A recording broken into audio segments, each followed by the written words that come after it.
नहीं देखिए, ये जो कोरोना बीमारी आई मालेगांव शहर में और अचानक की तादाद बहुत बढ़ गई, तो इसमें हमारे दिव्या कॉलेज के फ़ारगीन जो डॉक्टर्स हैं, इन्होंने एक बहुत बड़ा रोल अदा किया। और उस वक्त जबकि सारे दवाखाने बंद हो चुके थे, ये हमारे तिब्बा हज़रात मरीज़ों के पास गए, उनका इलाज किया और एक समझिए कि इस मालेगांव शहर से इस बीमारी के ख़त्म करने में एक बड़ा रोल अदा किया। तो उनकी हौसला अफ़ज़ाई और उनकी पज़ीराई के लिए ओके, बस जज़ाक से ये कोरोना में महाराष्ट्र में सबसे ज़्यादा कोरोना के केसेस हर रोज़ लगातार आते रहे और देखते देखते ये चिंगारी कब आग बन गई और मालेगांव तक पहुंच गए हमें पता ही नहीं चला। जो और मैं आते आते हमारे डॉक्टर और थे वो जून योद्धा में बन के लड़े, मालेगांव उन सभी योद्धाओं कोरोना का का हॉटस्पॉट बन गया इस्तकबाल और करने के मालेगांव लिए से आने वाले रास्तों पे लोग कतराने लगे कि मालेगांव जाना यानी खौफ का रास्ता है। मालेगांव से कोई आया तो लोग दूर भागते थे। इस प्रकार का मंजर हम सब ने देखा। मालेगांव की तमाम जो जनता थी वो भय में, डर में, दहशत में थी और इस कोरोना से कैसे मुकाबला करे, इस प्रकार का एक माहौल हो गया। मालेगांव में आने वाले रास्ते बंद हो गए। मालेगांव में रहने वाले लोग डर के मारे अपने घर में थे और कोरोना का एक कहर सब जगह था।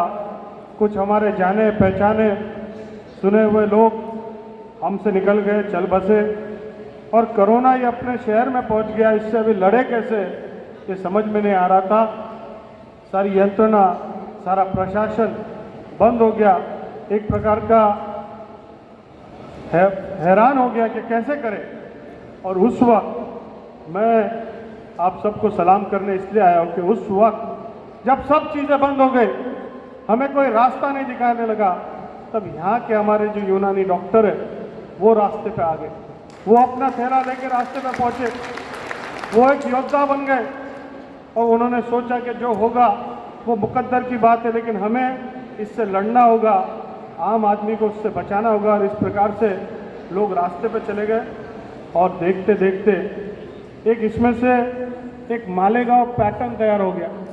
और जो लोग सोचते थे कि मालेगांव कैसा बचेगा, मालेगांव में क्या होगा, कैसा मंजर होगा, इस प्रकार का सोचते सोचते हमारे जो फुट शोल्डर्स है, जो डॉक्टर हमारा झोला लेके निकले, उन्होंने इस प्रकार का मुकाबला किया।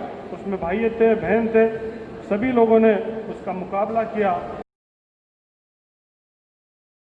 देखा वैसा तो देखने को चांस नहीं मिलता था, लेकिन ये हॉल कहाँ है ये मुझे मालूम नहीं था। ऐसा घूमते घूमते खाने की जगह चलेगा, वहाँ भी इतनी अच्छी खुशबू आ रही थी, मैं बोला यहाँ से ही शुरुआत कर दूँ। वहाँ से पलट के इधर आया तो बोले प्रोग्राम इधर है, लेकिन फिर भी मेरी आपसे एक गुजारिश रहेंगी, रिक्वेस्ट रहेंगी, विनंती रहेंगी, किसी भी मेहमान को बुलाए तो उसको कम से कम प्रोग्राम तक लाया जाए। नहीं तो अगली बारी को तुमको कोई भी मिनिस्टर बोलेगा दादा काहे को जाने का, वहाँ कोई पहचानता ही नहीं। और तुमने भी पहली बार प्रोग्राम करे ऐसा लगता है मुझे। इसका एमएलए था, अभी मेरा 1 साल पहले मैं बस ऐसे ही गुस्से में हमारे वहाँ मैंने लोकसभा का टिकट मांगा, मुझे नहीं दिया। तो मैं बोला नहीं दिया तो मैं कम से कम सत्तार नहीं तो इम्तियाज जलील को चुन के ला देता हूँ, उसको ला दिया, वो भेज दिया उसको दिल्ली। एक लाइन है, वो पहले नेता थे जनता दल के लीडर, वो अलग आदमी, वो मेरे गांव में आए और मेरे गांव में आके जब बाबरी मस्जिद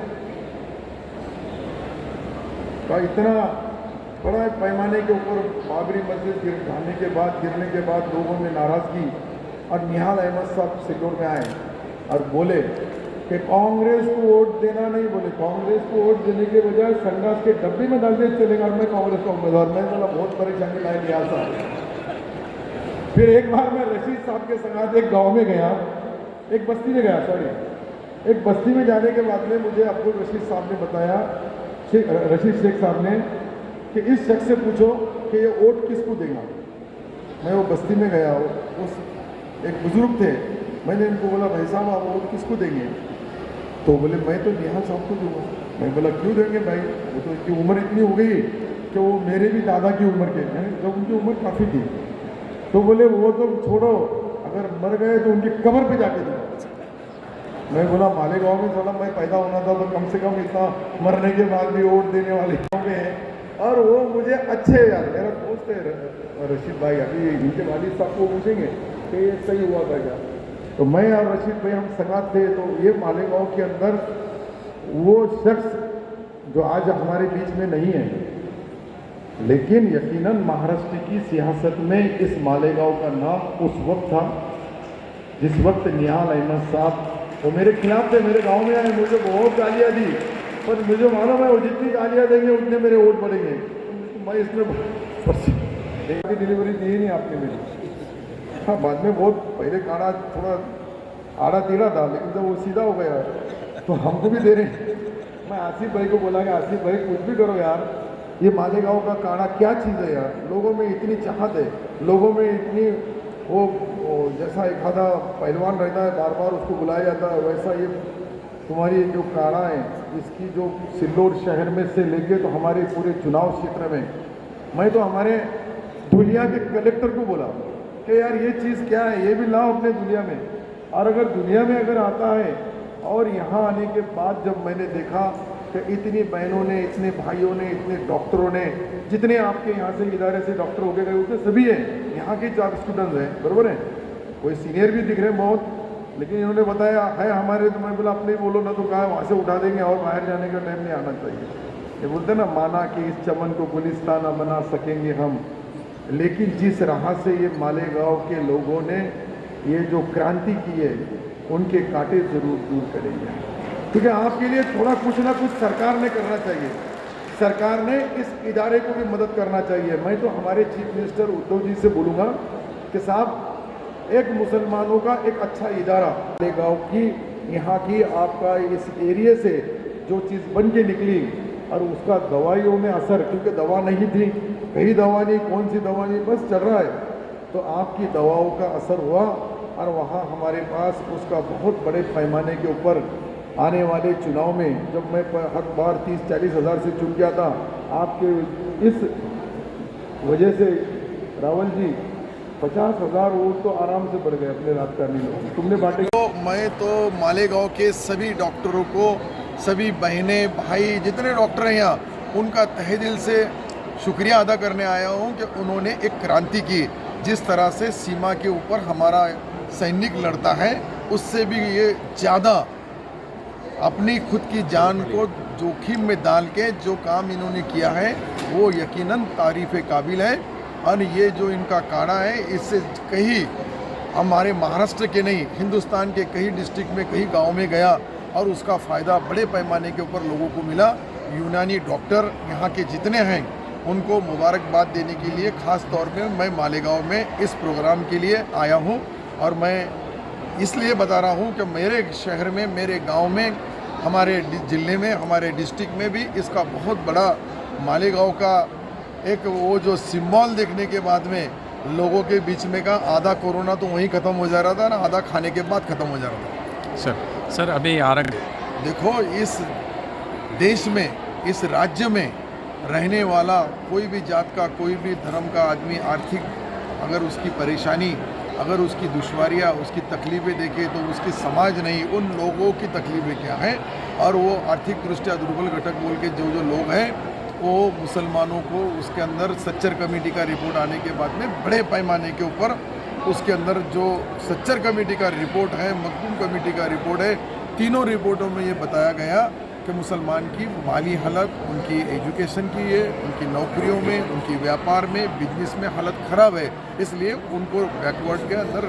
गिनती होना चाहिए और रिजर्वेशन उनको उनका हक मिलना ही चाहिए। मोर्चे का जोर देखने को मिलेगा महाराष्ट्र। देखो, मोर्चे और खर्चे और चर्चे, ये तीनों तो कभी भी होने वाले हैं। इसको ही तो लोकशाही बोलते हैं। लोकशाही में हर एक आदमी को अपना हक है, वो चाहे मोर्चे में निकालो, चाहे चर्चा में निकालो, या कुछ खर्चा करके निकालो, पर निकालो।